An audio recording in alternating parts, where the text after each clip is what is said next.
Neighborhood on the scene, neighborhood on the strip, neighborhood be the... I've been recording this whole time, Hoffman. So this could be the before you come in. I mean, who knows? They just throw caution to the wind. Maybe I'll chop it up. Maybe I won't.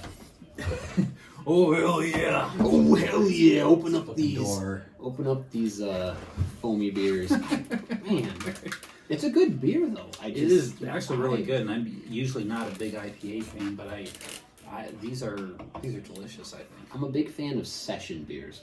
Beers that got a lot of flavor like this, but like if you have like a hard craft beer or like a heavy craft beer, like a traditional one that's got a lot of flavor, it's usually got a higher alcohol content. So you have like 3 or 4 of them, and you're like, whoa, you know. Where it's like I could drink 10 of these at the beach and still, I mean, obviously I'm drunk, but I'm not like passed out drunk. Right. You know what I mean? Right.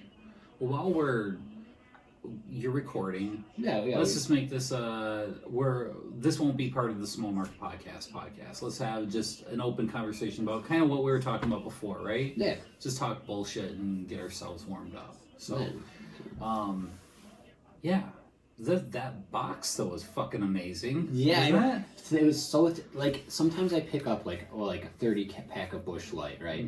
And I pick that up and it's just like, I mean, you've probably experienced it. I gotta get into the car before it breaks apart. Exactly. Right? Or like I pick it up out of the section at Myers where it's cold and it feels like it's wet, and you're just like, I'm kind of cradling the bottom. Yep. This thing, I could literally just swing it around like windmill style. I mean, this is thick cardboard. I get shipments from Amazon that are not nearly as protected as this case of beer. Yes. Yeah. And it's actually nice. Which brings me to my I want to bring up this idea so before we forget it. You've heard of Franzia? No, you... Wine in a box. Oh, yeah. Wine in a box. Beer in a box, buddy. Beer in a box. Beer in a box. Just small. Who ain't buying that shit?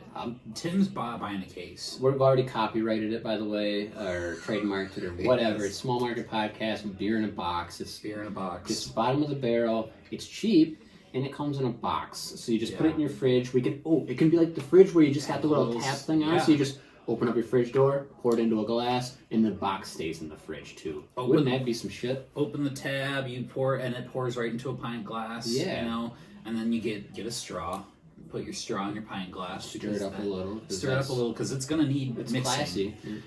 Real oaky taste. It's got got hints of magenta and hibiscus. Yeah.